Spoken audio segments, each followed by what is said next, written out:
ఒక మాయని తెలుసుకున్నాను ఏది నా సొంతం కాదనుకున్నాను ఈ లోకం ఒక మాయని తెలుసుకున్నాను ఏది నా సొంతం కాదనుకున్నాను తప్పిపోయిన గుడి నేనైతే నా కొరకై నీవి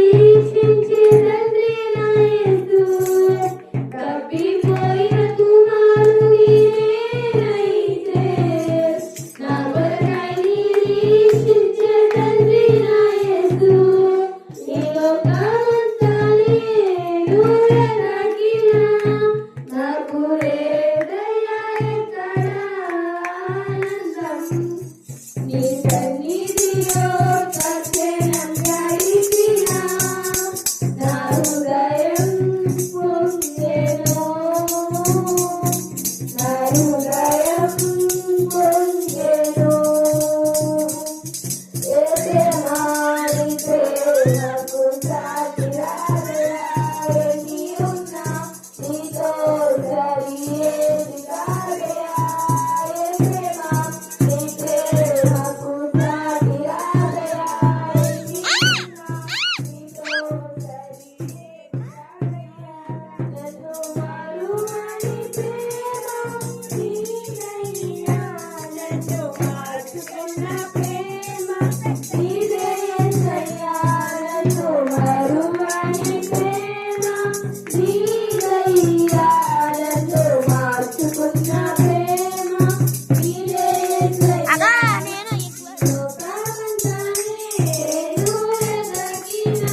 Yeah.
काय भरते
మహోన్నతుడ సర్వశక్తి మంత్రుడైన ప్రభు నాయన రాజుగా జ్ఞాపకం చేసుకోండి.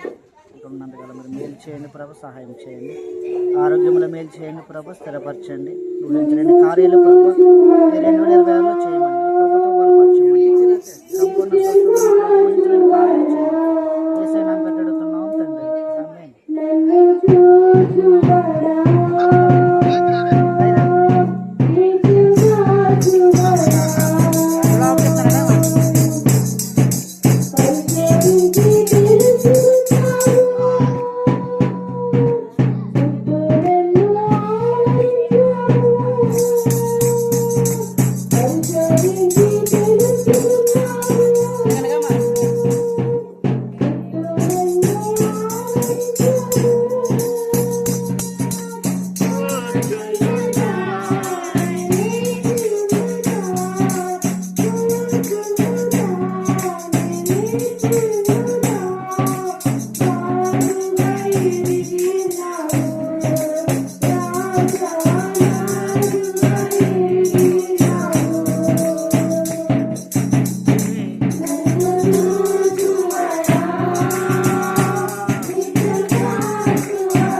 స్తోత్రం స్తోత్రం స్తోత్రం స్తోత్రం స్తోత్రం స్తోత్రం స్తోత్రం స్తోత్రం స్తోత్రం స్తోత్రం స్తోత్రం హల్లెలూయా హల్లెలూయా హల్లెలూయా హల్లెలూయా హల్లెలూయా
సామాగ్రి కుటుంబం జ్ఞాపకం చేసుకోవచ్చు.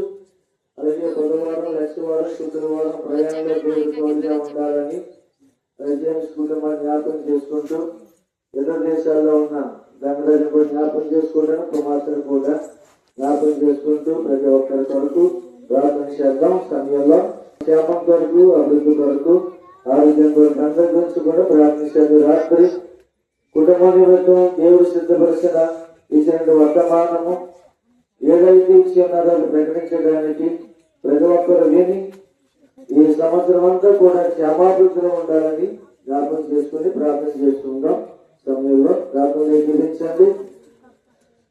స్తోత్రం స్తోత్రం స్తోత్రం స్తోత్రము దేవానికి వందనాలు ప్రభా. మహాపరిశుద్ధుడైన దేవానికి వందనాలు, స్తుతులు స్తోత్రాలు తండ్రి. ప్రభానికి వందనాలు తెలుసుకున్నాం ఆయన తండ్రి ప్రభా. అలాగే నా తండ్రి ప్రభా ఈ కూడికి ఎందుకైతే నిమిత్తంగా పెట్టుకున్నారో ప్రభావ మీకు తెలుస్తున్న ఆయన తండ్రి నీకు వందనాలు ప్రభా. సర్వాధికారి సర్వశక్తి మంత్రి నీకు వందనాలు తండ్రి ప్రభా. అలాగే నా తండ్రి ప్రభా ఈ కుటుంబంలో స్టేషన్ లేని తండ్రి ప్రభా ప్రతి ఒక్కరికి స్టేషన్ ఆయన తండ్రి నీకు వందనాలు ప్రభా. పరిశుద్ధిగా ప్రతి ఒక్కరిని కూడా మీరు జ్ఞాపకం చేసుకోండి ప్రభా. ఆ కుటుంబంలో స్టేషన్ లేని తండ్రి ప్రభా.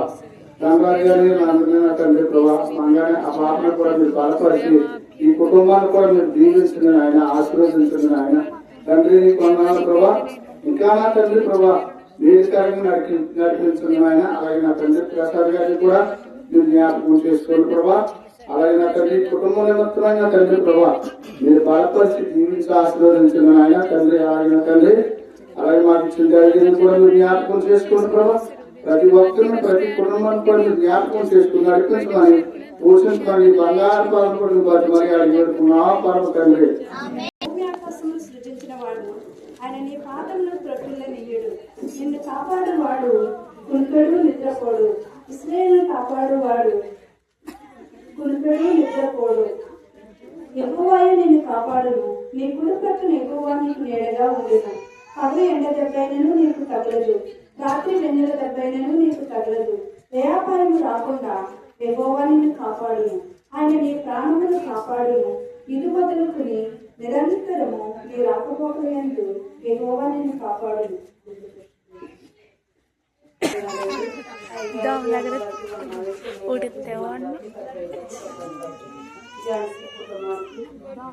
సంఘస్థులందరికీ వందనాలండి. మీరైతే ఎంతో ప్రార్థన చేశారండి మా కుటుంబం కొరకు, మా పిల్లల కొరకు, నా కుటుంబం కొరకు ఎంతో మంది వచ్చి మమ్మల్ని వచ్చారండి సంఘమంతారు. అలాగే మీరు ఎప్పుడు మా పిల్లలు ప్రార్థన చేయాలని కోరుకుంటున్నానండి సంఘాన్ని. నేనైతే బుధవారం బయలుదేరుతున్నానండి. బుధవారం ప్రయాణంలో మీరు కూడా ప్రార్థన చేయండి. బుధవారం ఇక్కడ నుంచి బయలుదేరి మా 10 బాబు ఉంటారండి. ఒక నైట్ నెక్స్ట్ వారం నా ప్రయాణం అండి. శుక్రవారం ఫ్రైడ్ వెళ్ళి శుక్రవారం తెల్లట్లేదు ఇదంతా కలిపి ప్రార్థన చేయాలని మిమ్మల్ని అందరినీ అడిగి పెడుకుంటున్నానండి. మా కుటుంబం ప్రార్థన ఎంతో అవసరం అండి. మాకు దేవుడు అడగకుండానే మాకు అందించాడండి. మేము ఈ రోజు స్థితిలో ఉన్నామంటే దేవుడు మాకు ఇచ్చిందేనండి. మా భర్త ఎక్కడో ఉన్నాడండి. మా గారిని కాసి కాపాడమని ఈ సంఘాలు అడుగుతున్నాను. సంఘం అంతా ప్రార్థించేయండి. నా చిన్న కుమార్ గురించి, నా పెద్ద కుమార్తె గురించి, ఫ్యామిలీ కుటుంబం గురించి, జెంట్స్ కుటుంబం గురించి మాకు రైతు తడకుండా దేవుడు మాకు అందించాడండి. మీ సంఘ ప్రార్థన ఎప్పుడు మాకు తోడుకుంటారండి. మిమ్మల్ని అందరినీ అడుగుతున్నానండి. అమ్మగారు తల్లిగారు అందరికీ వందనాలు. తప్పులు ఉంటే చెల్లించండి. శాసన దేవుడు దీవించండి. సమీక్షించినటువంటి దేవునికి దైవజనులకు కూడొచ్చిన సోదరులందరూ కూడా వందనాలండి. అందరూ బాగున్నారా? అయితే దేవుడు ఇచ్చిన సందేశాల ద్వారా ఈ రాత్రి ఆదరణ కొరకు సంఘాన్ని ఆదరిస్తారు, కుటుంబాన్ని ఆదరిస్తారు. ఈ రోజు రాత్రి ఏ సందేశం ఇచ్చారో ఆ సందేశం ద్వారా మనందరితో మాట్లాడినట్లుగా చిన్న ప్రార్థన చేసి నేను ప్రారంభిస్తానండి. మహోన్నతుడా సర్వశక్తిమంతుడైన ప్రభువా, మనందరిగా ప్రేమించి పనులకు పుట్టండి. మీ కృపతో మాట్లాడండి, గౌరవపరచండి, సహాయం చేయండి. అయ్యా ఆదరణ ఇవ్వండి, కుటుంబంతో మాట్లాడండి. అయ్యా ప్రయాణం సఫలపరచడానికి, ఆదరించడానికి, ధైర్యపరచడానికి సహాయం చేయండి. సంఘముతో మాట్లాడండి, గ్రామ ప్రజలతో మీరు మాట్లాడమని తండ్రి.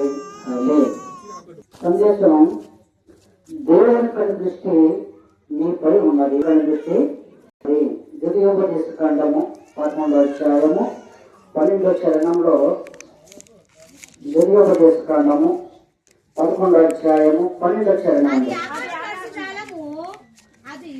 అది ద్వితీయోపదేశ కాండము 11వ అధ్యాయము 12వ వచనం. అది నీ దేవుడిని యెహోవా లక్ష్య పెట్టు దేశం. నీ దేవుడైన యెహోవా కన్నులు సంవత్సరాది మొదలుకొని సంవత్సరాంతముల వరకు ఎల్లప్పుడూ దాని మీద ఉండును. అయితే జాగ్రత్తగా మనం గమనించినట్లయితే దేవుడు ఆనాడు దేశంలో కొండలు ఉన్నాయి, లోయలు ఉన్నాయి. ఏమున్నాయండి? కొండలు, లోయలు. అయితే దేవుడు మన ప్రభువైన రక్షకుడుగా ఆయన ఉంటూ ఆయన చేసే కార్యం ఏంటంటే ఇది మొదలుకొని సంవత్సరాంతం వరకు ఆయన కాపాడేవారుగా ఆయన ఉన్నాడట. 2025 నుంచి 2026 వరకు ఆయన దాటుకుంటూ వచ్చాడు. అనేక ప్రమాదాల నుండి, సమస్యల నుండి విడుదల చేసి ఆయన ప్రయాణం సఫలపరచడానికి సిద్ధపడుతున్నాడు. అయితే దేవుడు నూతన సంవత్సరంలో అని చెప్పే మాట ఏంటంటే మీ కుటుంబాలు నూతన మార్గాల్లో ద్వారాలు తెచ్చినప్పుడు, నూతనమైనటువంటి విదేశాలకు వెళ్ళాలన్నప్పుడు ఆయన తోడుగా ఉంటానంటున్నాడు. ఎందుకంటే జాతి గమనించినట్లు 12వ వచనంలో అండి, అది నీ దేవుడైన యెహోవా లక్ష్య పెట్టు దేశం. నీ దేవుడైన యెహోవా కన్నులు సంవత్సరాలు మొదలుకొని సంవత్సరాంతం వరకు ఎల్లప్పుడు దాని మీద ఉంటదంటున్నాడు. అంటే ఇప్పుడు ప్రయాణం చేసి ఎలా ఆశిస్తున్నారు అంటే ఏదైతే వారు కోరుకుంటున్నారో స్వరూప గారు అది దేవుడు సఫలపరిచి, అంటే వారు ప్రయాణం ఎంతకాలం కాకుండా ఆశిస్తున్నారో అంతకాలం తోడుగా ఉంటానంటున్నాడు. సంవత్సరాలు మొదలుకొని సంవత్సరాంతం వరకు వారి కుటుంబాన్ని కాపాడుతూ వచ్చాడు. అయితే సంఘముగా కాపాడుతూ వచ్చాడు. దేవుడు మనల్ని కాపాడుతూ వచ్చినప్పుడు ఆయన ఇది మొదలుకొని అంటున్నాడు. దేవుడు ఇది మొదలుకొని ప్రయాణం చేయబోతున్నాడు. ఆ ప్రయాణంలో కూడా తోడుగా ఉంటానని సహాయము చేస్తానంటున్నాడు ఆయన. జాతి గమనించట్లయితే ఆనాడు ఇశ్రాయేలు ప్రజలు దాటడానికి, ఆ నది దాటడానికి చాలా ఇబ్బంది పడ్డారు. కానీ అది స్వాధీనపరచుకోవడానికి వెళ్ళడానికి దేవుడు సిద్ధం చేశాడు. అంటే ఏ దేశాన్ని అయితే ఎలా ఆశించారో ప్రజలు ఆ దేశానికి వెళ్ళడానికి దేవుడు సిద్ధపరిచేశాడు. అయితే ఆ దేశంలో కానాను దేశంలో ఎలా ఉందంటే అది దేవునికి 2026 సంవత్సరం ఏంటంటే దేవుడు 12 నెలలు కాచాడట. 2025లో నుంచి 2026 వరకు మన ప్రజలు ఉంచుతానంటున్నాడు. అయితే మనం 12 నెలలు 52 వారాలు లేక 365 ప్రతిక్షణం కూడా మొదటిగా ప్రభు ప్రతి నిమిషము చూస్తున్నాడట. ప్రతి క్షణం చూసే దేవుడు, ప్రతి క్షణం కూడా ఆయన చూసే దేవుడుగా ఉన్నాడు. ప్రతి గంట, ప్రతి నిమిషం కూడా లెక్క ఉందట. ఏ ప్రయాణం వెళ్ళబోతున్నారో, ఏ ఫ్లైట్ ఎక్కాలో, ఎక్కడ దిగాలో, ఏ ప్రాంతానికి చేర్చాలో, వెళ్ళాలనుకుంటున్నారో ఆ వచ్చేంత వరకు దేవుడు ఏం చేస్తాడంటే ఆయన కను దృష్టి ఉంచుతాడట. ఎవరి దృష్టి అండి? దేవుడి కను దృష్టి. ఎందుకంటే మనము కూడా కొన్నిసార్లు ప్రయాణించాలి ఆశిస్తాం. ఆ ప్రయాణంలో దేవుడి కను దృష్టి ఉండకపోతే మన ప్రమాదంలో పడతాం. కానీ దేవుడి కను దృష్టి నిన్న మొన్న చూసినట్లయితే నేను చాలా భయంకరంగా వేదన పడ్డాను. ట్రైన్ వెళ్తుంటే ట్రైన్ తాకి మరణించాడు. రెండవది అది కర్ణాటక నుంచి వెళ్తున్నటువంటి బస్సు. ఆ బస్సు ప్రయాణం బాగా సాగారు, టిఫిన్ చేశారు, ఆగరన్నీ బాగున్నాయి. కానీ వారి ప్రయాణంలో వారి కను దృష్టి దేవుడి పైన లేదు. కానీ దేవుడు అది ఎంత వచ్చినా బయట కొన్నిసార్లు ఆటంకాలు పరుస్తూ ఉంటాడు. అది ఎలా జరిగిందంటే దిశ ఉంటుంది కదండి, అది ప్రమాదం ఎలా చూసుకుంటూ వెళ్ళింది. దాంట్లోంచి ఒక్కొక్క క్షణంలోనే చాలా మంది చనిపోతారు. ఒక్కళ్ళు ప్రాణంతో అగ్నిలో పైకి లేచి వారందరూ కూడా ప్రాణాలతో బయటకు వచ్చారు. ఈ రోజు రాత్రి తెలియజేస్తున్నట్టు ఉదాహరణగా మన దేవుడు సజీవుడు, మన సజీవుగా కాపాడే దేవుడు. ఒక్క నిమిషం, ఒక గంట, ప్రతి క్షణము ఆయన తోడుగానే ఉంటానని వాగ్దానం చేస్తున్నాడు. ఎందుకంటే ప్రతి నెల దేవుడు మనం చూస్తాడట. ఏం చూస్తాడండి? ప్రతి నెల కూడా చూస్తాడు. మనం ఎక్కడ ఏ ప్రాంతంలో ఉంటున్నా చూసే దేవుడు. ఉద్యోగం చేస్తున్న చోట, ప్రయాణం చేసే చోట, మన ఇంటి దగ్గర ఏ పని చేస్తున్న ఆ చోట, ఈ అపాయంలో కూడా మన కనుదృష్టి ఆయనపై ఉన్నప్పుడు మన కనుదృష్టి ఆయన చూస్తూ ఉంటాడట. ఎందుకంటే ఆయన 11వ వచనంలో మీరు నది దాటి స్వాధీనపరచుకుంటూ వెలుచున్న దేశము కొండలలో గల దేశము అంటున్నాడు. కొండ అనగా సుఖం.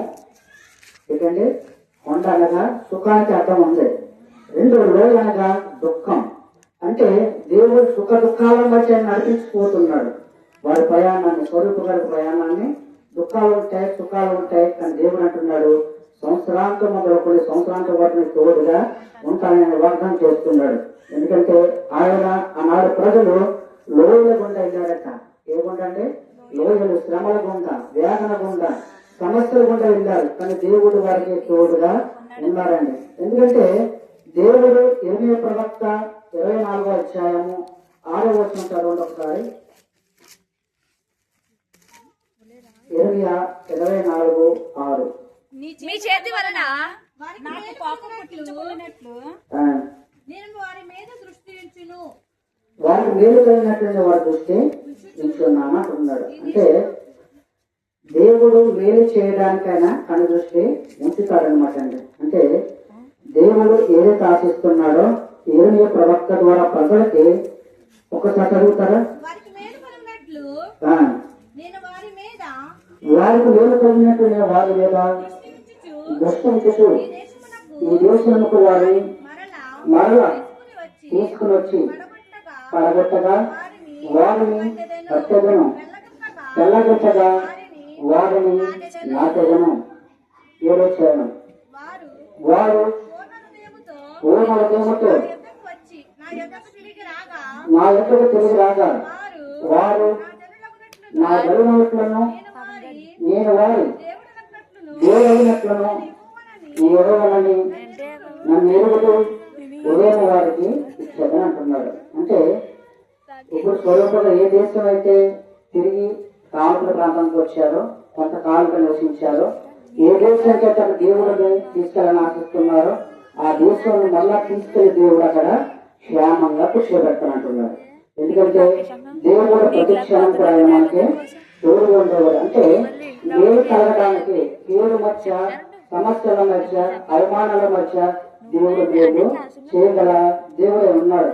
ఎందుకంటే దేవుడు వారు దృష్టి ఉంచాడట. మొదటగా ఈ దేశం వారిని మళ్ళా తీసుకుని వచ్చి పడగొట్టనంటున్నాడు. మళ్ళీ ఏమంటున్నాడండి? కట్టేగా అంటున్నాడు. అంటే ఎక్కడైతే పడిపోతామో కొన్నిసార్లు అక్కడే దేవుడు నాటడానికి దేవుడు ప్రోత్సహిస్తాడు. ఎందుకంటే ఆయన మనల్ని చూసేది ఏంటంటే తెల్లగింపగా వారిని నాటగా అంటున్నాడు. మనలో పూర్ణ హృదయాన్ని చూస్తాడట. ఏం చూస్తాడండి? పూర్ణ హృదయాన్ని. ఆయన చూసినప్పుడు మనం ఆయన జనులు వాట నన్ను ఆరాధిస్తున్నారు, స్తుతిస్తున్నారు, ప్రయాణాల్లో సఫలపరచాలని నన్ను గొప్పగా ఎంచుతున్నారు కనుక వారికి తోడుగా ఉండాలని దేవుడు ఏం చేస్తాడంటే వారిని నాటడానికి తొలగించకుండా దేవుడి సహాయాన్ని చేస్తానంటున్నాడు. ఎందుకంటే దేవుడు ఆయన ప్రజలుగా చేసుకున్నాడట. ఎవరు ప్రజలుగా అండి?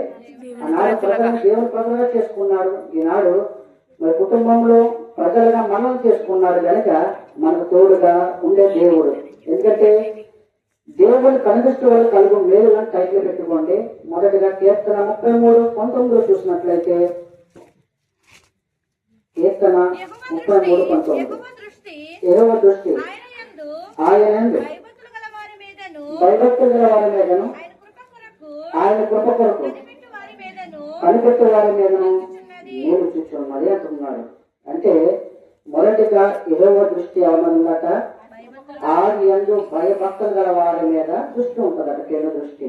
అందుకే దేవుడు ఎవరైతే దేవుని కృప కొరకు కనిపెడుతూ నా ప్రయాణాన్ని సఫలపరచండి, నా కుటుంబాన్ని భద్రంగా ఉంచండి, మమ్మల్ని కాపాడండి ప్రభావం ఎప్పుడైతే మనం కృప కొరకు కనిపెడతామో, బలహీనల్లో రోగరుగ్మతుల్లో దేవుని వైపు చూస్తామో, దేవుడు ఏం చేస్తాడంటే ఆయన కోరుకునేది ఏంటంటే ఆయన కృప సమృద్ధిగా ఇస్తాడట. ఏమిస్తాడండి?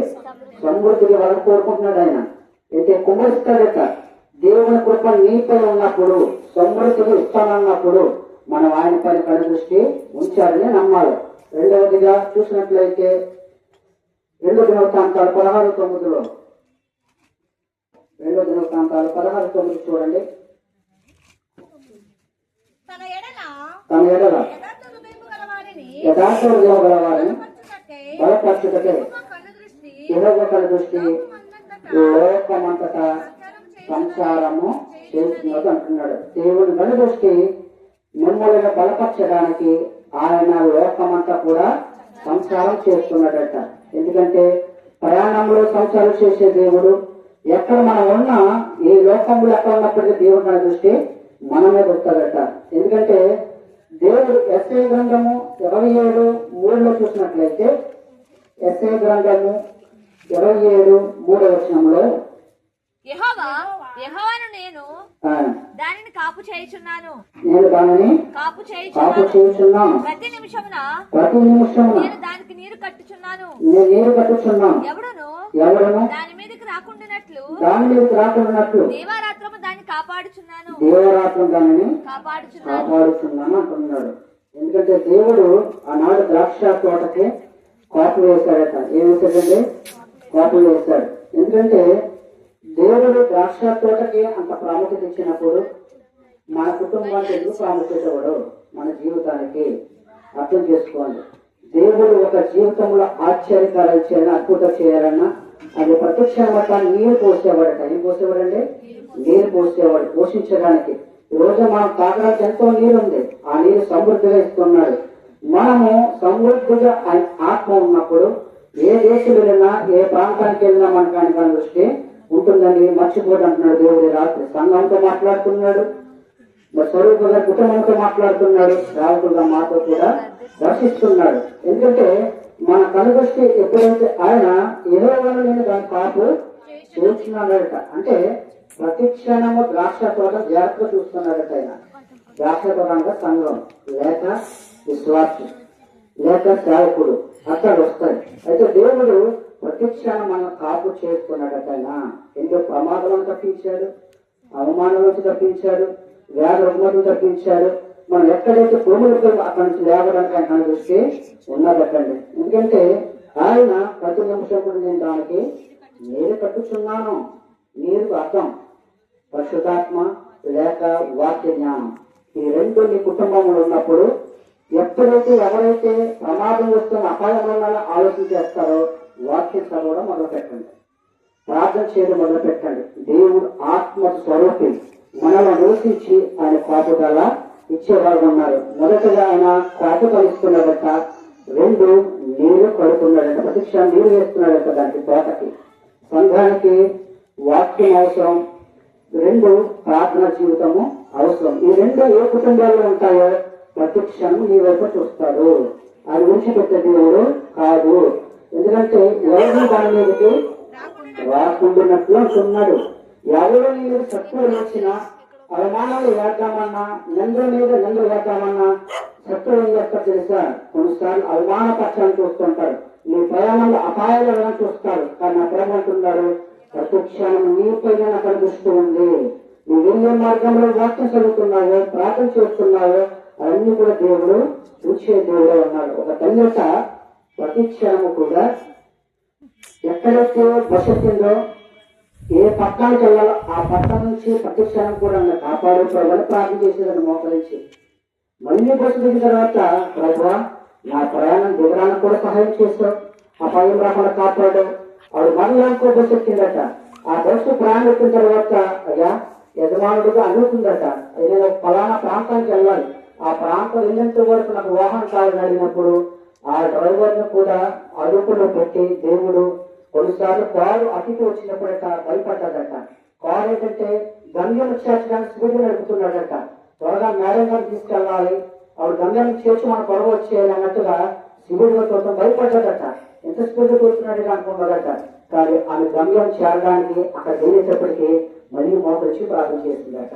అయ్యా నేను బయట ఎక్కాలప్పుడు ఆ ప్రాంతం చేసుకోవచ్చు, నా ప్రయాణం దిగంత వరకు నీకు కనిపిస్తున్న అభిరుచి ప్రభాని ప్రతి ద్వారా మొదలుపెట్టిందట. పక్కన బైబుల్ తీసి చదివేదట. ఎందుకంటే ఇది మొదలుకొని నీ జీవితంలో నూతన కార్యాలు చూడడానికి, ఎందుకంటే దేవుడు కాపాడించేవాడుగా ఆయన ఉన్నాడని మర్చిపోతున్నది రాత్రి. ఎందుకంటే ఆయన దేవరాత్రి దాన్ని కాపాడుతున్నానంటున్నాడు. ఆమె దేవరాత్రి కాపాడుతున్నాడని అర్థం చేసుకున్న స్త్రీ ఏం చేసిందంటే, దేవా మా గ్రామం నుంచి నా దేశానికి తీసుకొచ్చావు, ఆ దేశం నివసింపజే సహాయం చేసావు కనుక నువ్వు స్తోత్రాలు ప్రభా అని చెప్పి దేవునికి కృతజ్ఞత కలిగి ఉంటాను ప్రభా. నా కుటుంబాన్ని కాపాడాలి, నాకు కాపాడాలి, నీ ఆత్మ ద్వారా నన్ను నడిపించు అని చెప్పి ప్రార్థన చేసుకోవడం సిద్ధపడి ఆమె సహాయం కోరుకుందట. దేవుడు రాత్రి మమ్మల్ని ఎదురు రక్షిస్తున్నాడంటే ప్రతి క్షణము నీ కుటుంబాన్ని, నా కుటుంబాన్ని, స్వరూప గారి కుటుంబాన్ని, ఏర్పాటు చేసినటువంటి వారి కుమారుని జేమ్స్ గారి కుటుంబాన్ని, వారి కుమార్తెల కుటుంబాన్ని, మనవులను మనవరాలను, వారికి ఇచ్చిన అభిమానులను, రాజు గారిని, వారికి ఇచ్చిన బంధువులందరినీ కూడా ఏం చేస్తారంటే ఫంక్షన్లన్నీ ముగించుకుని వెళ్ళడానికైనా సిద్ధపడి చేశారు. పనిపెట్టి అపాయం రాకుండా దేవుడు కొన్ని చూసారా వారి ప్రయాణాన్ని ఏకరీతిగా వెళ్ళాలని ఒకే నిర్ణయం తీసుకున్నాడు దేవుడు. ఆ నిర్ణయాన్ని ఎవరు మార్చడానికి లేదంటున్నాడు. ఎందుకంటే సామెతలు 22:12 చూసినట్లయితే సామెతలు 22:12 యెహోవా చూపులు జ్ఞానము గల వారిని కాపాడును. దేవుడు కనిపిస్తే జ్ఞానం గల వారిని కాపాడతాడట. అంటే జ్ఞానం అంటే దేవుడు వాక్యం ఆధారపడిన వారిని, ప్రార్థన జీవితం ఆధారపడిన వారిని దేవుడు కాపుదల ప్రతిక్షణం ఇస్తాడండి.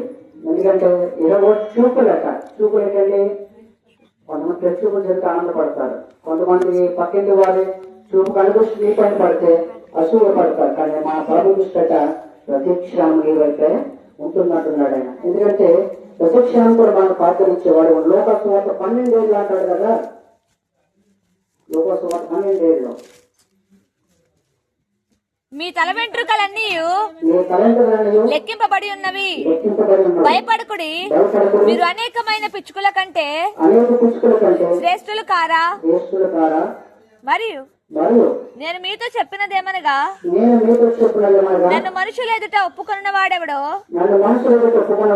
మనుష్య కుమారుడు దేవుని దూతల ఎదుట వారిని ఒప్పుకొను అంటున్నాడు. అంటే దేవుని దృష్టిలో మన ఫలెంపులు కూడా లెక్క పెట్టాడట దేవుడు. ఎందుకంటే పిచ్చుకుల కంటే శ్రేష్ఠుడు కదా అంటున్నాడు. ఎందుకంటే మనము పిచ్చుకుల కంటే, జంతువుల కంటే మనం దేవుని దృష్టిలో శ్రేష్టమైన వారమని తెలియజేస్తున్నాడండి.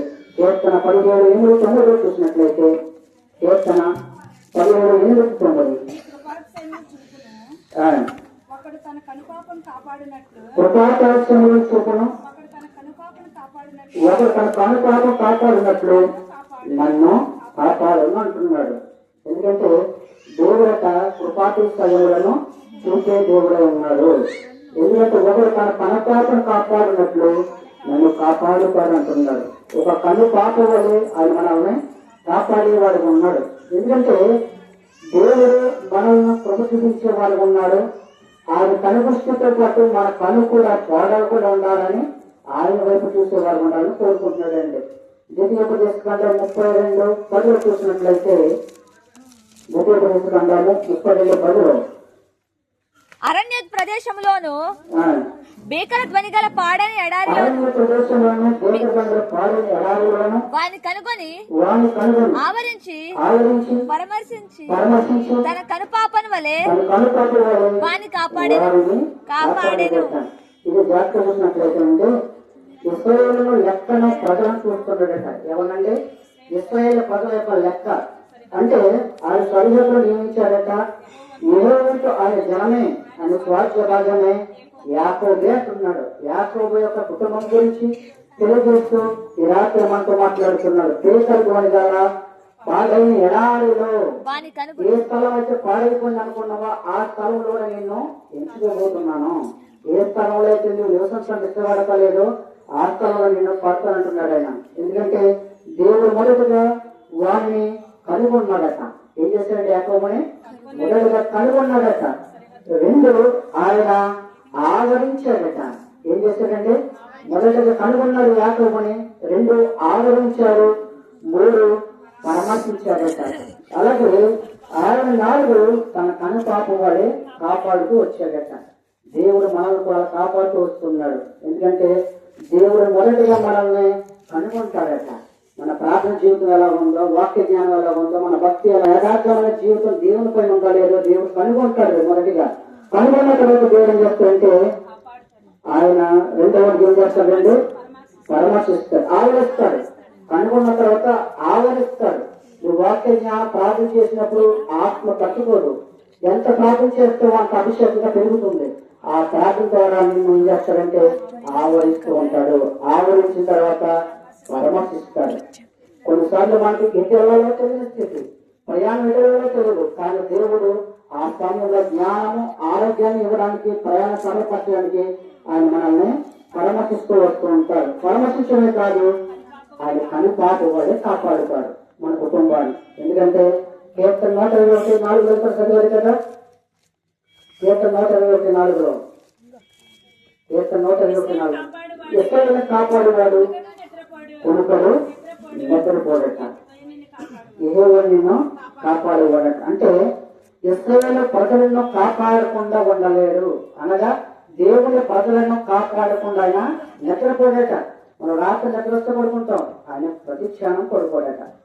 ఎక్కడ అపాయం ఉందో, ఎక్కడ ప్రమాదాలు ఉన్నారో, ఏ ప్రయాణ సఫలపరచ ఆశిస్తున్నారో ప్రార్థన చేసి కనుదృష్టి దేవుడు ఏం చేస్తారంటే మన ప్రయాణములు, మన ఆలోచనలు సఫలపరచడానికి దేవుడు ఆయన నిద్రపోడట. ఆయన దూతల ద్వారా కాలు ధరించి మనం నడిపించడానికి ఆయన ఆనాడు ఇశ్రాయేలు ప్రజల్ని కాపాడాడు. ఈ రాత్రి స్వరూపుల కుటుంబ ప్రయాణంలో తోడు కూడా కాపాడి మళ్ళా ఎంతకాలం అక్కడ ఉండాలనుకుంటున్నారో మళ్ళా తీసుకురావడానికి ఆయన సిద్ధపడుతున్నాడు. అంటే ఆత్మస్వరూపి కనుక ఆయన ఎక్కడ నిలబెట్టాలో అక్కడ నిలబెడతాడు, ఎక్కడ కాపాడాలో అక్కడ కాపాడుతాడు. ఎందుకంటే ఈ 120 కీర్తనలో మొదటగా వచనం చూడండి. 121 కీర్తన కొండల తట్టు కనుగొనిస్తున్నాను, నాకు సహాయం ఎక్కడి నుంచి వచ్చును, యెహోవానే నాకు సహాయము కలుగును. ఆయన భూమి ఆకాశములను సృజించిన వాడంటున్నాడు. ఆయన పాదములను తొట్టలేడు, నేను కాపాడువాడు కొనుకడు, ఇశ్రాయేలును కాపాడువాడు కొనుకడు నిద్రపోడు. యెహోవా నేను కాపాడువాడు, నీ కుడి ప్రక్కన యెహోవానికి నీడగా ఉండను. పగలు ఎండ దెబ్బలను నీకు తగులదు, రాత్రి వెన్నెల దెబ్బలను నీకు తగులదు. ఈ అపాయం రాకుండా యెహోవా నేను కాపాడును, ఆయన నీ ప్రాణమును కాపాడును. ఇది మొదలుకొని నిరంతరము నీ రాకపోవా నిన్ను కాపాడును అంటున్నాడు. వెళ్ళే ప్రయాణం తోడుకుంటానంటున్నాడు, వచ్చే ప్రయాణం తోడుకుంటానంటున్నాడు. తామరపల్లి నుంచి మళ్ళీ ఏ ప్రాంతంలో వెళ్ళబోతున్నారో దేవుడు తోడుగా పగలు ఎండ చెప్పాను, రాత్రి వెళ్ళు చెప్పని తగలకుండా ఆయన కాపాడేవాడుగా ఆయన ఉన్నాడండి. ఎందుకంటే దేవుడు చూసినట్లయితే కీర్తన 33:18-19 చూసంటారు కదా. కీర్తన 33 వారి ప్రాణమును మరణం నుండి తప్పించుటకును వారిని సజీవులుగా కాపాడుటకును యెహోవా దృష్టి ఆయనందు భయపడుతున్న వారి మీదను ఆయన కృప కొరకు కంటెత్తి వారి మీదను నిలిచిస్తున్నది అంటున్నాడు. వారి ప్రాణాలని మరణం నుండి తప్పిస్తాడట. కొన్నిసార్లు ఎన్నోసార్లు తప్పించాడండి, అపాయం తప్పించాడు, తప్పించి తీసుకెళ్తున్నాడు. ఈ రాత్రి మనల్ని కొరకు తప్పించాడు. కొన్నిసార్లు మన భర్తని, మన యజమాని, మన కుటుంబాన్ని, మన వంటతనంలో అపాయం తప్పించాడా లేదండి? సంఘానికి చూసిన రాత్రి దేవుడు వాక్య సందేశం ద్వారా మాట్లాడుతున్నాడు. మిమ్మల్ని కాపాడుతూ వచ్చాడు, వారి ప్రాణాలను మరణం నుండి తప్పిస్తాడట. ఎందుకంటే కీర్తన 32 చూసినట్లయితే 4 వాక్యాలు చెప్పుకోవడానికి ముగిస్తాను. కీర్తన 32 నీవు ఉపదేశం చేసేదను, నీవు నడవలసిన మార్గమును నీకు బోధిస్తా అంటున్నాడు.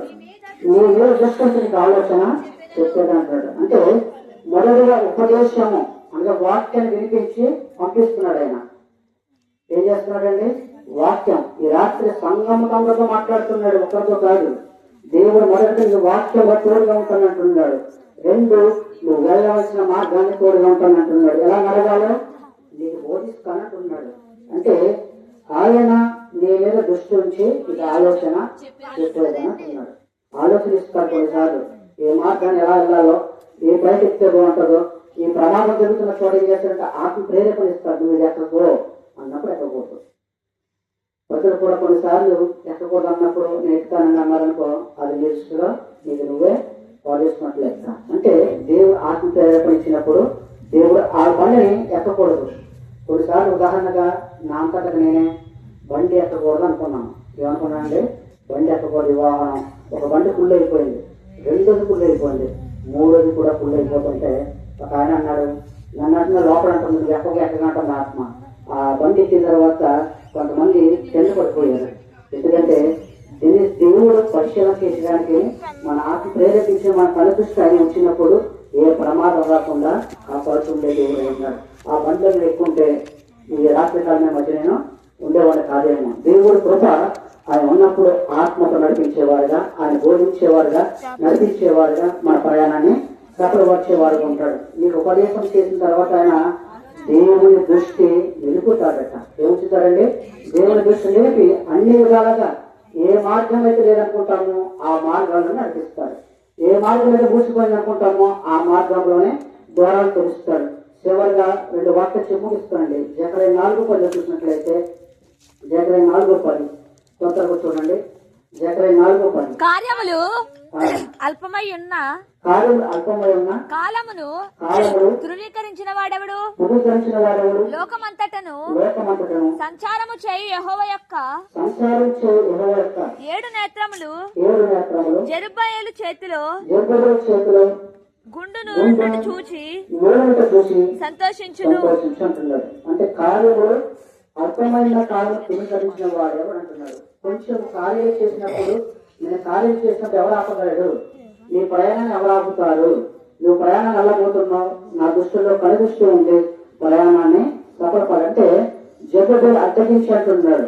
అంటే కొన్ని అడ్డంకాలు వచ్చినా, ఆటంకాలు వచ్చిన ప్రయాణాన్ని దేవుడు కొనసాగిస్తూ అంటాడు. దేవుడు నీపై దృష్టి నిలుపుతున్నట్టున్నాడు ఆయన. ఎజ్రా 5:5 చూసినట్లయితే ముగించడానికి ఎజ్రా 5:5 చేయండి. ఎజ్రా 5:5 యూదుల దేవుడు వారి పెద్దల మీద తన దృష్టి ఉంచినందున ఆ సంగతిని గూర్చి దర్యావేషు ఎదుటికి వచ్చేవారు ఆజ్ఞనందు వరకు అధికారులు వారిని పని మాన్పింపలేదు. యూదులు అన్నాడు ఇది మందిరం కొరకు కట్టాలని ఆశపడ్డారు. కొన్ని ఆటంకాలు వచ్చాయి. మందిరం కొరకు చెప్తున్నాడు. 2 మన ఆత్మ మందిరం అది పనులు ఆగిపోకుండా ఉండాలంటే, దేవుని మందిరం పనులు ఆగకుండా ఉండాలన్నా, దేవుని కార్యాలు ఆగకుండా ఉండాలన్నా, 3 మన సొంత పనులు కార్యాలు ఆగకుండా ఉండాలన్నా, దేవుడు ఆటంకాలు కొన్ని మధ్య వచ్చిన దేవుడు కొంతమంది పెద్దల ద్వారా ఆనాడు ఏం చేశారంటే వారి పెద్దలుగా నిర్ణయించి కొంతమందిని వాళ్ళ ద్వారా పని చేయించుకున్నాడు. ఈ రాత్రి వారి మార్గాలు కూడా దేవుడు ఆటంకాలు వచ్చిన తోడుగా ఉంటానంటున్నాడండి. ఎందుకంటే తన దృష్టి ఇచ్చినందున ఆ సంగతి జరగవచ్చు ఎదుటికి వచ్చిన వారు అధికారులు వారిని మాన్పింపలేదట. అంటే మందిరం పని ఆగలేదు, ఆగిపోతే మనం భయపడ్డారు, కానీ పని ఆగలేదు. 2 మన జీవితంలో హృదయం అనేటువంటి మందిరాన్ని చూస్తారు. 2 మన ఆత్మతో ప్రార్థించే కార్యాలు చూడడానికి ఆశపడుతున్నామా లేదో అని గమనిస్తూ ఉంటాడు. నీలో ఆరాటం ఉంటే ప్రయాణం ఎంత దూరమైనా సాధిస్తాడు. నీలో ప్రార్థన ఆరాటం ఉండాలి, వాక్య జ్ఞానాన్ని ఆరాటం ఉండాలి. ఆ 2 ఆరాటం ఉన్నప్పుడు దేవుడు ఎంత దూరం వెళ్ళిపోయినా కళ్ళు దృష్టి ఆయన మీద ఉండాలని ఆశపడతామండి. ఎందుకంటే దేవుడు చివరిగా అది ఎంత చదివారు కదా, ద్వితీయోపదేశం 13:18 ముగిస్తున్నాను. ద్వితీయోపదేశం 13:18. కాబట్టి మీరు నీ దేవుడని యెహోవా దృష్టికి నీ దేవుని యెహోవా దృష్టికి యథార్థమైన దాన్ని చేయొచ్చు. నీ దేవుడని యెహోవా మాట విన్నప్పుడు దేవుని యెహోవా మాట విన్నప్పుడు యెహోవా తన కోపాగ్ని నుండి యెహోవా తన కోపాగ్ని నుండి మల్లుకొని నీ యందు కనికరపడి నిన్ను కరుణించి నీ పితరులతో ప్రమాణము చేసిన రీతిని నిన్ను విస్తరింపజేయనట్లు నిర్మూలము చేయవలసిన దానిలో కొంచెమైనను నీ యొద్ద ఉంచుకొనవద్దు అంటున్నాడు. అయితే జాగ్రత్త చూసినట్లయితే నీ దేవుని యెహోవా దృష్టి యథార్థంగా చేయొచ్చు, నీ దేవుని యెహోవా మాట విన్నప్పుడు అంటున్నాడు. యథార్థంగా చేయొచ్చు, యథార్థమైన పనులు వచ్చాయి అంటే నాడు ప్రజలకి తెలియజేస్తాడండి. అంటే దేవుడు తన దృష్టి నుంచి విస్తరింపజేసేట ప్రజల్ని ఎప్పుడైతే మనము మన కళ్ళ దృష్టి ఉదయం లేకగానే దేవుని పై ఉంటుందో ఆశ పెట్టుకుంటామో దేవుడు విస్తరింపచేస్తాడు. ఎందుకంటే ఆనాడు ప్రజలకు తెలియజేసిన మాట ఏంటంటే మీలో ఉన్నటువంటి ఆటంకాలను తొలగించుకోండి, ప్రార్థన జీవితం లేకుండా బ్రతకకండి, వాక్య జ్ఞానం లేకుండా బ్రతకకండి, నా ఆత్మ లేకుండా ప్రయాణం చేయకండి. దేవుడు ప్రతి క్షణం కూడా ఏమంటాడంటే మీకు ఆటంకం వచ్చే ప్రతిదీ కూడా తొలగించుకోండి, నేను నడిపించమని ఉన్నాను కనుక ఆనాడు ప్రజలకు తెలియజేశాడు. ఈ రాత్రి స్వరూపుగా తెలియజేసే మాట ఏంటంటే దేవుడి కోపానికి గురవద్దు అంటున్నాడు. ప్రార్థన లేకుండా జీవితాన్ని గడపవద్దు, వాక్య జ్ఞానం లేకుండా గడపవద్దు. సత్యం కొన్నిసార్లు ఆటంకపరుస్తాడు. పని చేసే చోట ప్రార్థించామన్నప్పుడు ఎవరొకరు ఆటంకపరుస్తుంటారు. మనం ప్రార్థన చేసుకుంటాం, వాళ్ళు చేసుకుంటారులే ఇక్కడికే పట్టుకెళ్ళి వచ్చేద్దాం అంటాడు. ఆ టైంలో నువ్వు ఆటంకం లేకుండా చేసుకోవాలంటే ఉదయం తలంచుకొని ప్రభువా నా ప్రయాణాన్ని, మా జీవితాన్ని, మా ఆటంకాలు కలిగించి ప్రభావ ప్రార్థన జీవితం కలిగి ఉండాలని అని కొడుకుంటున్నాడు. ఎందుకంటే ఆయన కనికరపడి నేను కరుణించి నీ పితరులతో ప్రమాణం చేసిన రీతిని నేను విస్తరింప చేయనట్లు నిర్మూల చేయడం దానిలో కొంచెం నేను నీ వద్ద ఉంచుకోగలుగుతున్నాడు. నీ పితరులు, నీ తల్లిదండ్రులు నువ్వు చేసినటువంటి భక్తి, నీ తల్లి చేసిన భక్తి విడిచిపెట్టదు. అదే భక్తిని నీ కుటుంబంలో నీ పిల్లలు కూడా విడిచిపెట్టకండి. దేవుడు ఏదైతే ఆశిస్తున్నాడో నీ కుటుంబాన్ని విస్తరింప చేయాలని రాత్రి ఆయన కోరుకుంటున్నాడండి. ఎందుకంటే దేవుడు ఒంటరైనటువంటి యేసువును కూడా భరించి కొమ్మగా చేశాడట. ఎందుకంటే మనము గత సంవత్సరం నేను చూడలేదని భయపడకు, ఈ సంవత్సరం చూస్తున్నాడు. ఈ సంవత్సరం 2026లో నీ యొక్క జీవిత విధానాన్ని, ప్రయాణాన్ని ఆయన సఫలపరచడానికి ఆయన చూస్తున్నాడంట. అంటే సాతాను కొన్నిసార్లు ప్రభుని చూడలేదు అంటాడు, కానీ ప్రభు ఇప్పుడు కూడా చూస్తూనే ఉంటూ ఉంటాడట. ఎందుకంటే మనలను ఆయన నడిపించేవాడుగా ఉన్నాడు. దేవుని కళ్ళ దృష్టి నీపై ఉన్నదని ఆయన తెలియజేస్తూ మొదటిగా ద్వితీయోపదేశకాండము 11:12 తెలియజేశాను. ఈ దేవుడు యెహోవా సంవత్సరాలు మొదలుకొని సంవత్సరాంతము వరకు ఎల్లప్పుడు దాని మీద ఉండనంటున్నాడు. అలాగే అది 11-12 వచనాలు కొంచెం సంబంధించినవే. దేవుడు కనుదృష్టి వలన కలుగు మేలు అని చెప్పి తెలియజేశాను. మొదటిగా దేవుని కనుదృష్టి నీకు కృపనిచ్చునంటున్నాడు. మొదటిగా కీర్తన 33:19 తెలియజేశాను. దేవుని కనుదృష్టి నీకు కృపనిస్తుంది. అలాగే రెండవదిగా దేవుని కనుదృష్టి నేను బలపరచడానికి సహాయము చేయబోతున్నాడట ఆయన. 2 దినవృత్తాంతాలు 16 తెలియజేశాను. దానికి సంబంధించినవి యెషయా గ్రంథం 27 తెలియజేశాను. అవి రెండింటి కూడా తెలియజేశాను. 3వదిగా సామెతలు 22:12 యెహోవా చూపులట జ్ఞానం కలవాలని కాపాడుతాయని ఆయన తెలియజేశాను. లోకస్వార్త 12 దానికి సంబంధించినవి ఈ తలయింటికి ఒకటి కూడా ఆయన చూస్తూ ఉన్నాడు. కీర్తన 17:9 నీకు పాటించడం బట్టి చూపే దేవుడు ఉన్నాడు. 32:15 ద్వితీయోపదేశకాండములో దేవుడు అంటున్నాడు ఆయన కనుదృష్టట కనుగొన్నాడట. మొదటిగా 2 ఆయన ఆకర్షించాడట, 2 పరామర్శించాడట, కాపాడేట అన్నాడు యాకోబు కుటుంబాన్ని. ఈ రాత్రి మనం కాపాడుతూ అది ప్రతిష్టగా ఉంటానంటున్నాడు. 4వదిగా ఆయన దేవుని కనుదృష్టి వలన మరణం నుండి తప్పిస్తుందంటున్నాడు. కీర్తన 33:18-19 తెలియజేస్తాను. చివరిగా చెప్పడానికి 5వదిగా దేవుని కనుదృష్టి నీకు ఆలోచన, చెబుతానంటున్నాడు. కీర్తన 32 తెలియజేశాను. దానికి సంబంధించినది ఆ రోజుగా 2026లో దేవుని దృష్టి నీకు కార్యములు జరిగిస్తానంటున్నాడు. ఆగిపోయిన కార్యములు జరుగుతున్నాయంటున్నాడు. జకర్యా 4 తెలియజేస్తాను. దేవుని ఉద్దేశంపై అనేక కార్యాలు చేయడానికి చూస్తున్నాడు. జకర్యా 5 రోజులు కార్యములు జరిగించబడుతున్నాడు. 7వదిగా దేవుని గురించి నేను విస్తరింప చేయడానికి ఆయన సిద్ధపడుతున్నాడు. నిజమైన 13వ పద్యంలో నేను దేవుడిని యెహోవా దృష్టి అరాధ్యమైన వారి మీద ఆయన ఉన్నాడంటే కొద్ది ఒక దేవుడు నిలిచింది కాదు.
చెప్పండి అందరూ.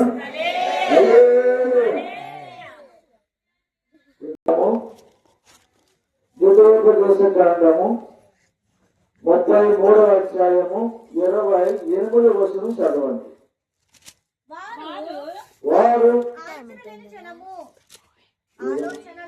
ఇశ్రాయేలు నిర్భయముగా ముందే వాక్యం చదవాలి. ఇశ్రాయేలు నిర్భయముగా నివసించును. యాకోబు ఓట ప్రత్యేకింపబడు. అతడు ధాన్య ద్రాక్షారసములు గల దేశములో నుండును. అతనిపై ఆకాశము మంచును కురిపించును. ఇశ్రాయేలు మీ భాగ్యము ఎంత గొప్పది అంటున్నారు. చిన్న ప్రార్థన చేసుకుని వాక్యం వెళ్దాం. మహాగణుడ, మమ్మల్ని నిత్యగా ప్రేమిస్తున్న మా పరమ తండ్రి, ఎంతవరకు మీ లేఖనాల్లో అనేకమైన విషయాలు తెలియజేశారు ప్రభు. కొన్ని మాటలు మా నోట ఉంచినటువంటి మాటలు పలకడానికి ఏ వాక్యాన్ని సిద్ధపరిచారో ఆ మాటలను జాగ్రత్తగా అన్వయించుకుంటూ ప్రయాణాలు ముందు కొనసాగించడానికి ఈ సహాయం అనుగ్రహింపజేసి దీవించమని అడిగి వేడుకొనిస్తున్నాను మా పరమ తండ్రి. ఆమేన్. హల్లెలూయా. ఈ సర్వోన్నత లేఖనాలు ఏం చెప్తుందంటే వాక్యం, ఇశ్రాయేలు నిర్భయముగా నివసించు అంటున్నారు. అంటే నిర్భయం అంటే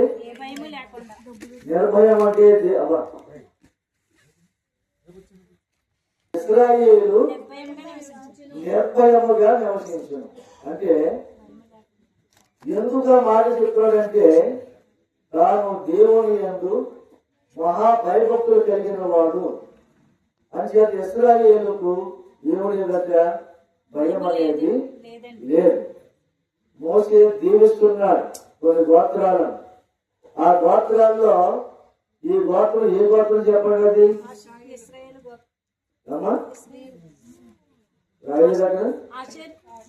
ఆశేరు గోత్రంలోంచి ఉన్నటువంటి ప్రజల్ని దేవుడు ఎన్నుకొని మీరు ఎక్కడున్నప్పుడు కూడా మీరు భయపడకండి, ధైర్యముగా జీవించండి, నేను మీకు అందరికీ కూడా తోడుగా ఉన్నానని ఆనాడు దైవజనుడైన మోసేతో ఇశ్రాయేలుతో చెప్పిన మాట ఈనాడు కూడా దేవుని బిడ్డలుగా మనము ఏ దేశానికి వెళ్ళినా, ఏ దేశంలో ఉన్నా, ఏ పట్టణంలో ఉన్నా, ఏ గ్రామంలో ఉన్నా, ఏ కుటుంబంలో ఉన్నా ధైర్యముగా ఉండమని దేవుడు మనకి అందరికీ కూడా ఆజ్ఞాపిస్తున్న నూతన సంవత్సరంలో స్తోత్రం చెప్తామని.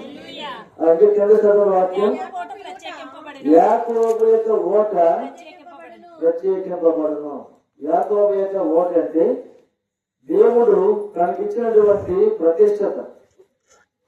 అంటే ఓట అంటే మామూలుగా ఏ రసంలోంచి తీసిన ఓట కాదు.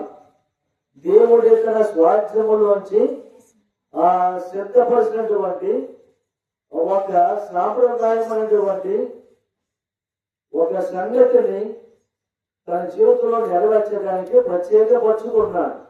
ఈనాడు మనల్ని కూడా అలాగే ప్రత్యేకపరుచుకున్నాడు కనుక దేవుని యొక్క ఓట అనగా దేవునితో మనకు ఒక సహవాసము ఉన్నదని గమనించాలి. స్తోత్రం చేద్దామని.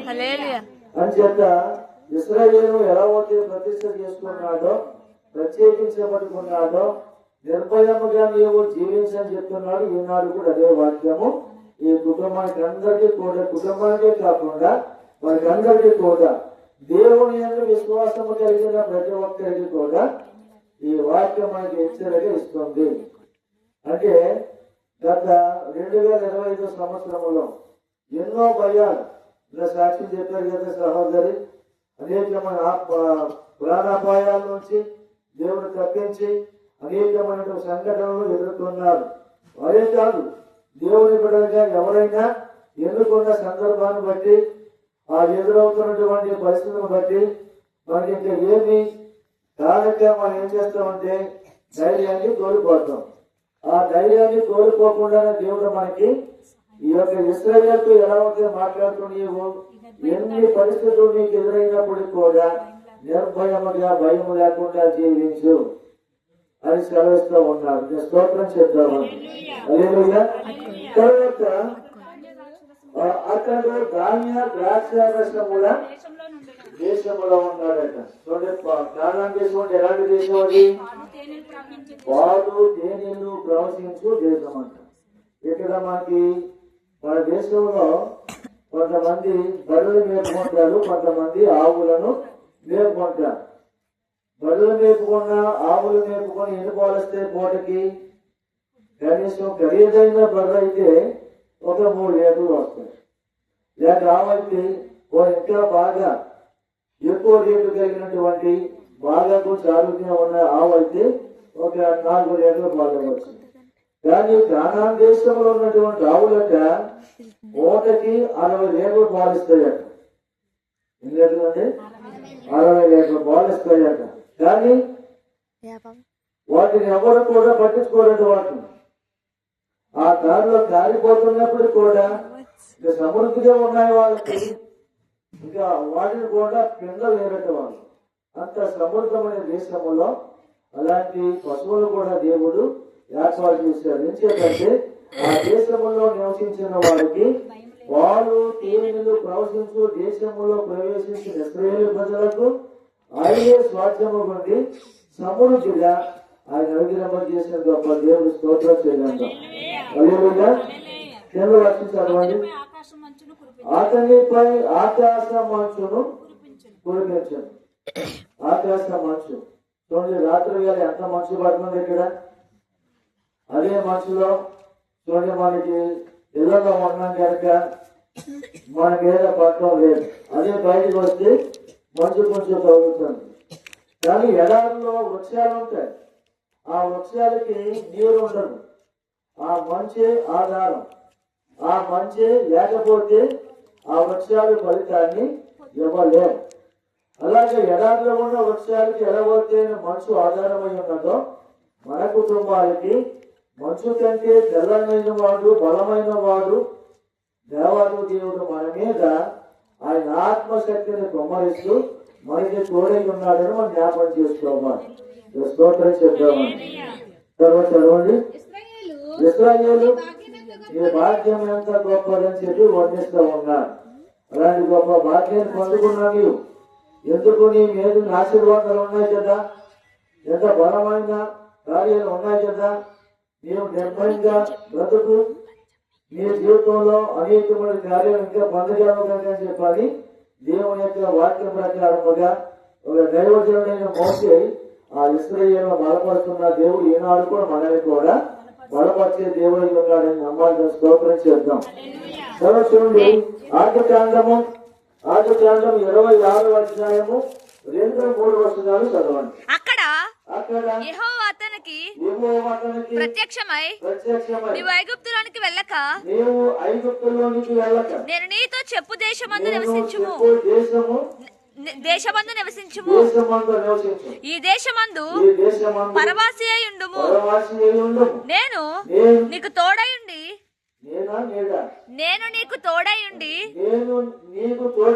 నిన్ను ఆశీర్వదించను. ఎలాగనగా నీకును నీ సంతానమునకును ఈ దేశములన్నీ ఇచ్చి నీ తండ్రి అయిన అబ్రహాముతో నేను చేసిన ప్రమాణము నెరవేర్చి ఆకాశ నక్షత్రముల వలె నీ సంతానమును విస్తరింపచేసి. ఎందుకంటే ఇక్కడ అబ్రహాముతో తోడుగొన్న దేవుడు, అబ్రహాముతో మాట్లాడిన దేవుడు, అబ్రహామును హెచ్చించిన దేవుడు, అబ్రహాము ఒకప్పుడు ఆర్థిక పరిస్థితుల్లో ఉన్న దేవుడు, అబ్రహాము ఒకప్పుడు అబ్రహాముగా ఉన్నాడు. అబ్రహాము వేరు, అబ్రహాము వేరు అంటే పేరు తేడా, మనిషి ఒక్కడే. అబ్రహాముగా ఉన్న దేవుడు మనిషిని దేవుడు అబ్రహాముగా మార్చాడు. అబ్రహాము అనే మాటకి అనేక జనములకు తండ్రిగా ఉన్నాడని అంటే అంతవరకు దేవుడు హెచ్చించాడు కనుక నీ తండ్రికి నేను తోడై ఉన్నానని చెప్పి ఇస్సాకుతో మాట్లాడుతూ ఉన్నాడు దేవుడు ప్రత్యక్షమై. ఇక్కడ ఇస్సాకు ఎక్కడ ఉన్నాడు? పరాయి దేశంలో ఉన్నాడు. పరాయి దేశంలో ఉన్నప్పుడు కూడా ఆయన అక్కడ ఒక విత్తనాన్ని వేసుకొని చక్కగా వ్యవసాయాన్ని చేసుకుంటూ భార్య పిల్లలతో క్షేమంగా ఉంటుంటే కొంతమంది శత్రువులు రాజులు కూడా వాడలేకపోయారు. ఎందుకంటే వారందరిలో కూడా ఉన్నాడని ఇస్సాకు బలవంతుడిగా ఉన్నాడు, వారందరికీ అభివృద్ధిగా ఉంటున్నాడు. ఎందుకంటే దేవుడు వారికి తోడై ఉన్నాడని. ఈనాడు మనకి కూడా దేవుడు తోడు లేకపోతే మన అభివృద్ధి దేవుడే మనకి తోడుగా ఉండి నడిపించాలని, ఆ అభివృద్ధిని మనం చూడాలంటే మనము దేవుడితో ఉండాలి, దేవుడు మనతో ఉండాలని చెప్పి జ్ఞాపకం చేసుకోవాలి. ఆ ఇస్సాకును అభివృద్ధి పరిచిన దేవుడు పరాయి దేశంలో పరవాసిగా ఉన్నావు కనుక నీ తండ్రికి తోడుకున్నా నేను నీకు కూడా తోడై ఉంటానని చెప్పి వాగ్దానం చేస్తున్నాడు. ఈనాడు ఎవరు కూడా దేవుడు మనకు తోడుగా ఉన్నాడని చెప్పి ఎంతమంది నమ్ముతున్నారు? ఎంతమంది నమ్మకం చెప్పండి. హల్లెలూయా.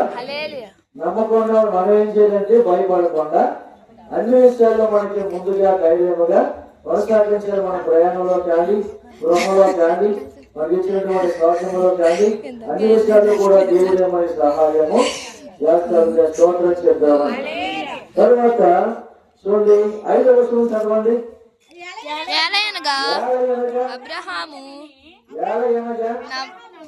అబ్రహాము నా మాట విని నేను విధించిన దానిని నా ఆజ్ఞలను నా కట్టడలను నా నియమములను దయచేయకునని దేవుడు అంతా అబ్రహాము సాక్షి చెప్తున్నాడు. ఈనాడు నీ కొరకు నా కొరకు దేవుడు సాక్షిని చెప్పాలి. తర్వాత మన గురించి సమాజంలో ఉన్నవాడు మన గురించి సాక్షిని చెప్పాలి. దేవుడి అబ్రహాం గురించి సాక్షి ఎవరితో చెప్తున్నాడు? తన కుమారుడైన ఇస్సాకుతో చెప్తున్నాడు. ఏమంటాడు ఇక్కడ? అబ్రహాము అది నా మాట విన్నాడు, నా మాటను ద్వేషించలేదు, తిరస్కరించలేదు, నన్ను ద్వేషించలేదు. నేను ఏ మాట చెప్తా మాటకి లోబడ్డాడు. నేను ఎక్కడికి వెళ్ళమంటే అక్కడికి వెళ్ళాడు, నేను ఎక్కడ నివసించమంటే అక్కడే నివసించాడు. అందుకని 12వ అధ్యాయంలో చెప్తాడు, నేను చూపించే దేశమునకు నువ్వు వెళ్ళము, అక్కడ నీ బంధువుల ఎంత నుండి నీ తండ్రి ఎంత నుండి బయలుదేరి నేను నీకు చూపించే దేశానికి వెళ్ళాలని చెప్పన్నాను. ఇదేంటి ప్రభా నా పరిస్థితి ఎలా ఉంది కదా, తండ్రి కోల్పోయి ఉన్నాను నేను. అంటే నాకు తండ్రి చనిపోయిన తర్వాత దేవుడితో ఈయన ఉన్నాడు, దేవుడు అబ్రహాంతో మాట్లాడుతూ ఉన్నాడు. తండ్రి ఉన్నంత కాలము దేవుడి సందుకు రావడానికి ఆటంకాలు ఉన్నాయి. అంచేతే తండ్రి పేరు తెరాహు. తెరాహు అంటే వారికి అర్థమేంటంటే ఆలస్యం. ఆలస్యం అంటే ఏ పని చేసినా ఆలస్యంగా చేసేవాడు. దేవుడు మార్గంలో నడవడానికి కూడా ఆలస్యం. ఈనాడు కూడా మానవులు అంతే. దేవుని ఎదుట రండి, ఆయన మిమ్మలను క్షేమంగా రక్షించుకోవడానికి చెప్పంటే ఆలస్యాలు మనకు ఎదుగుతూ ఉంటాయి. ఎందుకంటే వెళ్దాములే, లేక సమయాలు ఉన్నాయి, ఇంకా లేక మన పిల్లలకు పెళ్ళిళ్ళు అవ్వాలి, వాళ్ళు చదువుకోవాలి, ఉద్యోగాలు చేయాలి, ఇలాంటి కొన్ని ఆలస్యాలు మనలో కూడా ఎదురవుతూ ఉంటాయి. కానీ అంచేత దేవుడు చూశాడు, తండ్రి యొక్క మాట విన్నంత కాలము అబ్రహాము వర్ధిల్లేకపోయాడు. తండ్రి ఎప్పుడైతే కోల్పోయాడో దేవుడికి లోపడ్డాడు, అప్పుడే తన ఇంటి వారిని, తన బంధువులను, తన ఉన్న దేశాన్ని అందరినీ విడిచి దేవుడు ఏ దేశం వెళ్ళమని చెప్పాడు ఆ దేశం అనేది వెళ్ళేది కనుక అబ్రహాముకున్నటువంటి ఆ ధనము కానీ బంగారము కానీ అనేకమైన వస్తువులు కానీ గొర్రెలు కానీ అనేక మందులు కానీ మరి ఆనాడు గొప్ప ధనవంతుడిగా దేవుడు హెచ్చించాడు. స్తోత్రం చెప్పాము. ఈనాడు మనము కూడా దేవుడి సందుకు దేవుని మాట వినాలి. అబ్రహాము దేవుని మాట విన్నాడు కనుక నీవు కూడా నా మాట విన్నట్లయితే నిన్ను కూడా పరాయి దేశంలో నేను ఆశీర్వదిస్తానని చెప్పని చేశాను. అందుకని 26వ అధ్యాయములో ఇస్సాకు చేసినటువంటి పని ఏంటంటే, ఆయన ఎక్కడికి వెళ్ళినప్పుడు కూడా వారికి గెరారు దేశంలో వ్యవసాయాలు ఉన్నాయి, బావులు ఉన్నాయి, అబ్రహాము ప్రవేశించిన బావులు ఉన్నాయి, పొలాలు ఉన్నాయి. అయితే నా తండ్రి ప్రవేశించినటువంటి బావులను మళ్ళా శత్రువులు పూడ్చేశారు కనుక అవి మళ్ళా నేను తగ్గిస్తానని చెప్పని ఆ పాడైపోయినటువంటి పంటలు మళ్ళా నేను పండించుకుంటానని వ్యవసాయదారుడిగా ఆయన కొనసాగుతూ ఉంటున్నాడు. ఎవరంటే ఆయన ఇస్సాకు. అయితే తండ్రి తగ్గించినటువంటి బావుల్లో శత్రువులు వారు లెక్క మట్టి పోసి పూర్తి చేశారు. పూర్తి చేసి నీళ్ళు ఎక్కడి నుంచి వస్తాయి, నీళ్ళు లేక పంటలు ఎక్కడి నుంచి వస్తాయి, మరి పంట లేకపోతే తినడానికి ఆహారం ఎక్కడి నుంచి వస్తుంది, ఇవన్నీ కూడా ఆలోచించి ఆ ఇస్సాకు ఏం చేశాడంటే మళ్ళా బావిని తవ్వించాడు. నీళ్లు సమృద్ధిగా ఉన్నాయి. దానికి ఎక్కడైతే పొలాలు ఉన్నాయో ఆ పొలాల్లో మహాకరువు కాలంలో విత్తనం వేసినట్టు ప్రార్థించి మహాకరువు కాలంలో విత్తనం వేశాడు.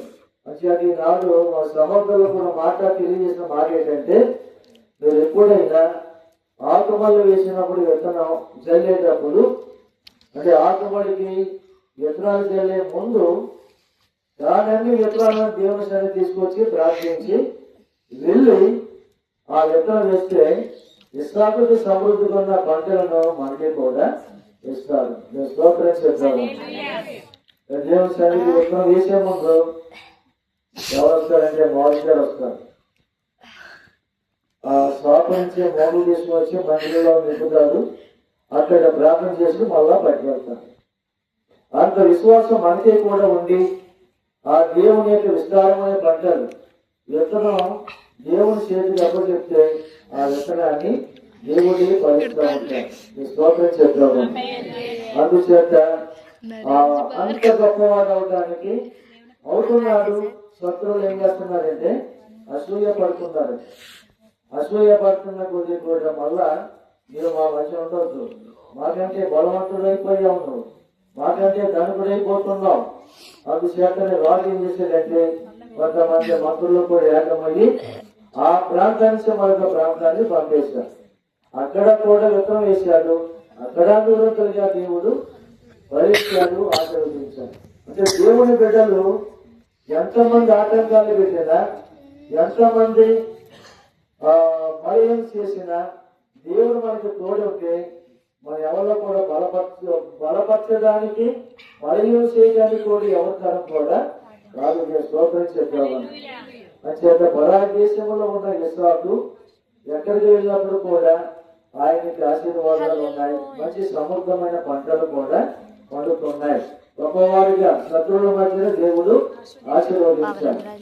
అయితే ఈ శత్రువుల మధ్య ఆశీర్వదించిన దేవుడు ఆ ఇస్రాయేలును చూసి ఎవరైతే పరాజయం పంపించేశారో రాజు మళ్ళా కౌరు చేశాడు. కౌరు చేస్తే ఇస్రాకు అనుమానం వచ్చింది, మమ్మల్ని ఏం చేద్దామని కౌరు చేస్తున్నావు నువ్వు, మమ్మల్ని బయటకు వెళ్ళిపోమని కదా చెప్పండి. అలా కాదు, నేను నీవు కూడా మా వాళ్ళందరూ కూడా సమాధానముగా ఉండాలని వచ్చాం అని ఇస్రాకు దగ్గరికి వస్తారు. సమాధాన పడ్డాను. అయితే ఇస్రాకు ఏం చేశాడంటే, మీరు ఎలాగే చెప్తారు కౌరులు తర్వాత మామూలుగా ఉండని అన్నాడా అనలేదు. ఎంతమంది అయితే దగ్గరికి వాళ్ళందరికీ కూడా మళ్ళా ప్రేమ విందు చేశారు. ఆ విందు చేసి వాళ్ళందరినీ కూడా సమాధానంతో పంపించాడు. స్తోత్రం చెప్తాము. అలాగే మనకున్న శత్రువులు ఎంతో మంది ఉంటారు, వాళ్ళకి కూడా మనకు ఒకసారి పిలిపించి విందు చేస్తే వాళ్ళకి మనకి సమాధానము దేవుడే ఇస్తాడు. నాకెందుకులే, నాతో మాట్లాడతా లేదు, నాకు వ్యతిరేకంగా ఉంటున్నారని చెప్పి అనుకుని మనం సైదైపోయి అనుకోండి, ఆ ప్రేమ బంధానికి దూరం అయిపోతూ ఉంటాయి. అందుకని ఇస్సాకు శత్రువులు కూడా ప్రేమించాడు, వారికి మళ్ళా పిలిపించుకొని తోడుగా ఉంటానని తెలియజేశాడు. స్తోత్రం చెప్తాము. హల్లెలూయా. చూడండి, మన యొక్క కుటుంబం జ్ఞాపకం చేసుకుందాం.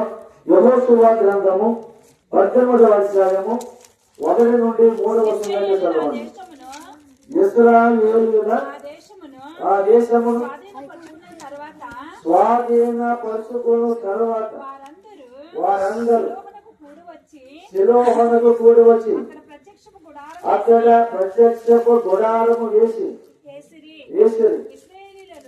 అక్కడ ప్రజలందరూ కూడా ఏం చేస్తున్నారంటే శిలోహ్ అనే ప్రాంతానికి పట్టణానికి వచ్చారు.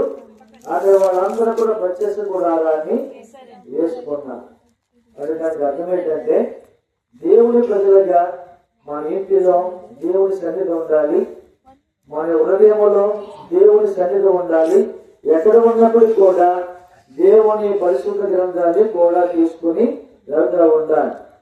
ఎందుకంటే ఒక్కొక్కసారి మన పట్ల దేవుడు ఎలాగా ప్రేమ చూపిస్తున్నాడో, మనం ఎక్కడ నివసిస్తామో అక్కడ దేవుని సన్నిధి ఉండాలని కోరుకుంటున్నాను.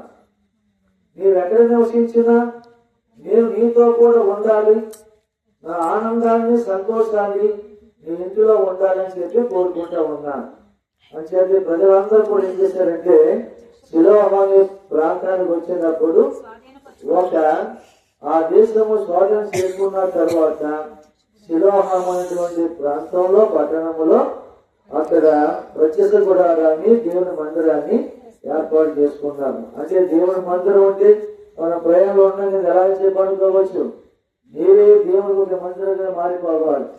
మన హృదయమే మన దేహమే ఒక దేవుని యొక్క మందిరముగా మారిపోతే దేవుడే మనతో ఉండి మన చేసిన ప్రార్థనలన్నీ కూడా ఆలకిస్తూ మనకి ఎక్కడ ఉన్నప్పుడు కూడా ఇస్సాకు వలె తోడు నీడగా ఉండి రాసి కాపాడుతుంది నమ్మిన వాళ్ళు పెద్ద స్తోత్రం చేద్దాం. హల్లెలూయా. అందుచేత మొదటిగా ఇస్సాకు కుటుంబాన్ని దేవుడు ఆశీర్వదించాడు.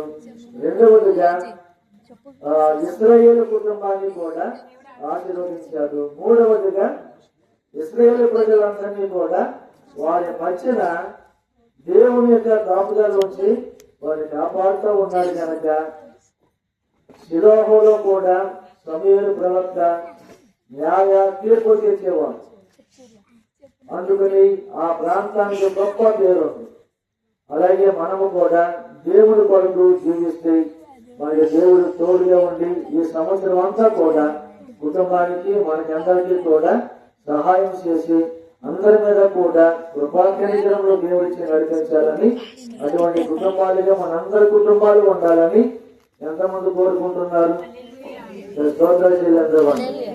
ఎందుకు ఈ పరిశుద్ధ గ్రంథములో ఆ కుటుంబాలు మనకి జీవితంలో ఎదురు చూపిస్తున్నాడంటే, ఆనాటి మానవులు భక్తులు నా మాట విన్నారు కనుక మీరు కూడా నా మాట వినండి, వింటేనే మీకు ఆ పరలోక రాజ్యములో ప్రవేశం ఉంటుంది, ఈ లోకములో బ్రతికినంత కాలము కూడా క్షేమము నిర్భయమంగా జీవించవచ్చు, ధైర్యంగా చెప్పి మనకి అందరికీ కూడా వాక్యం ద్వారా ధైర్యాన్ని చెప్తున్నాడు. కనుక ఈ రాత్రికాల సమయంలో ఊరికి ఏర్పాటు చేసుకున్న సహోదరు కుటుంబానికి, ఇతర దేశాల్లో ఉన్న వారి సహోదరుడు దేవతానికి, వారి కుమార్తె కూడా అక్కడే పనిచేస్తుంది కనుక ఆ బిడ్డతోనూ కుటుంబానికి, వారి వెళ్తున్న ప్రయాణంలో కూడా క్షేమంగా దేవుడు చేర్చి ఎంత కాలం అయితే ఉంటారో అంతకాలం కూడా దేవుడు కాపుదల ఉండి క్షేమంగా మళ్ళా ముందు వాటిలో తెలియజేశారు కదా, అక్కడ ఉన్న తర్వాత మళ్ళా క్షేమంగా మళ్ళా మిమ్మల్ని అందరినీ కూడా దేశానికి తీసుకుని వస్తానని చెప్పి తెలియజేశారు ముందు. అలాగే క్షేమంగా వెళ్ళేవారు క్షేమంగా రావాలని మనందరం కూడా ప్రార్థన చేద్దాం. అలాగే సిఎంసీ కుటుంబం కొరకు, అలాగే వాళ్ళకి ఇచ్చిన ఆడపిల్లల కుటుంబాల కొరకు అందరి గురించి కూడా క్షేమంగా బలపరచాలని దేవుడి నుంచి ఆశీర్వదించాలని తెలియజేసుకుంటూ ఈ కొద్ది మాటలు ముగిస్తున్నాను. స్తోత్రం చెప్తాము. హల్లెలూయా, హల్లెలూయా. అందరూ గట్టిగా 2 సేపు పనిగా స్తోత్రం చెప్పాలి. హల్లెలూయా.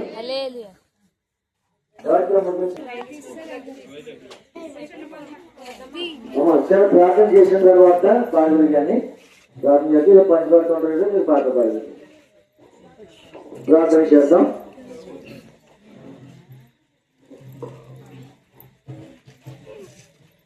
సంవత్సరంలో ప్రభా 2వ కూడికలో మీరు సిద్ధపరిచినందుకు స్తోత్రాలు చెల్లించుకుంటున్నాం.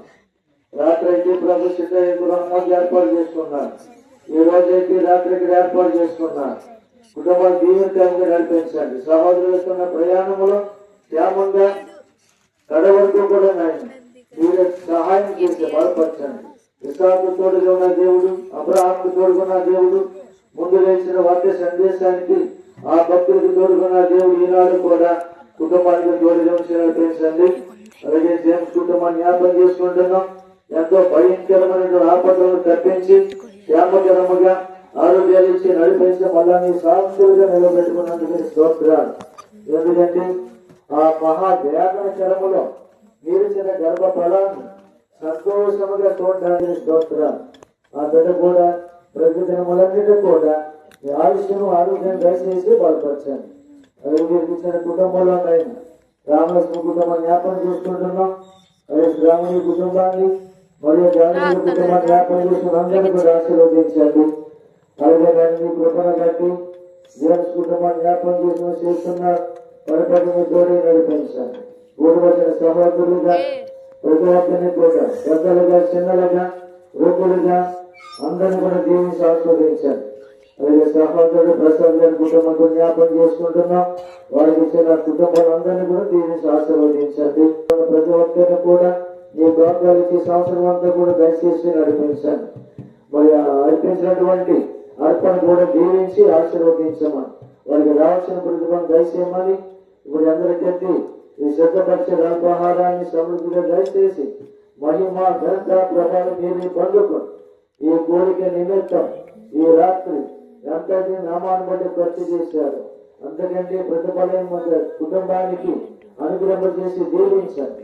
నేను వర్తమానం నా ఎంతమందికి విన్నారో ఆ విన్న ప్రతి కుటుంబాలను జీవితాలను కూడా అద్భుతకరముగా ఆశ్చర్యకరముగా నడిపించి సమృద్ధమైనటువంటి సంవత్సరం అంతా కూడా మంచి పంటలు పండడానికి ఆనాడు ఇస్సాకు చేసిన విత్తనాన్ని సమృద్ధిగా దీవించాం.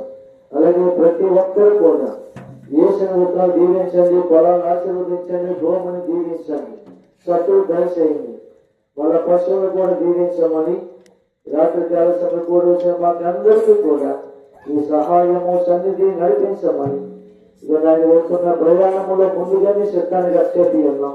ఆ ప్రయాణానికి ముందుగా మీ ప్రోగ్రాలు దయచేయమని అక్కడ ఉండగా వారి జీవితాల్లో కుటుంబంలో అనుజన్ములు కూడా నిన్ను ప్రార్థన చేసుకుంటూ నీళ్ళు ఆనందిస్తూ పనుల్లో తోడుకొంచి నడిపించమని అడిగి వేడుకొనిస్తున్నాను మా పరమ తండ్రి.